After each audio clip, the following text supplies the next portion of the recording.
আসসালামু আলাইকুম, কি অবস্থা সবার? আশা করি সবাই অনেক অনেক ভালো আছেন। চলে আসলাম নতুন আরেকটা ভিডিওতে এবং আজকে আমি আলোচনা করব অ্যাপোস্ট্রফি ডি এর ব্যবহার নিয়ে। খুব ছোট্ট একটা টপিক, কিন্তু আমরা ম্যাক্সিমাম স্টুডেন্ট যারা রয়েছি অ্যাপোস্ট্রফি বি এর ব্যবহার নিয়ে ভুল করে থাকি। আমরা অনেকেই কনফিউশনে পড়ে যাই যে আসলে অ্যাপোস্ট্রফি ডি দ্বারা কি বোঝানো হয়। তো চলুন আজকে আমরা জেনে নিই। অ্যাপোস্ট্রফি ডি দ্বারা আসলে আমরা দুইটা জিনিসকে বোঝাই। একটা হচ্ছে উড, আর আরেকটা হচ্ছে আমরা হ্যাড ব্যবহার করি। সুতরাং আপনি যখন অ্যাপোস্ট্রফি ডি দেখবেন, মাথায় আপনাকে নিয়ে আসতে হবে যেখানে উড থাকতে পারে অথবা হ্যাড থাকতে পারে। তো কখন উড বসবে কখন হ্যাড বসবে এটা আমরা অনেকেই জানি, আবার অনেকেই জানি না। তো আমরা সাধারণত জানি উড হচ্ছে মোডাল ভার্ব।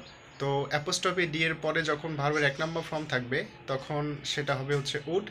আর অ্যাপোস্ট্রফি ডি এর পরে যখন ভার্বের তিন নম্বর ফর্ম থাকবে তখন সেই অ্যাপোস্ট্রফি ডি দ্বারা আমরা আসলে হ্যাডকে নির্দেশ করে থাকি। সুতরাং আশা করি আজকের পর থেকে অ্যাপোস্ট্রফি ডি নিয়ে আর কোনো কনফিউশন থাকবে না। আসসালামু আলাইকুম।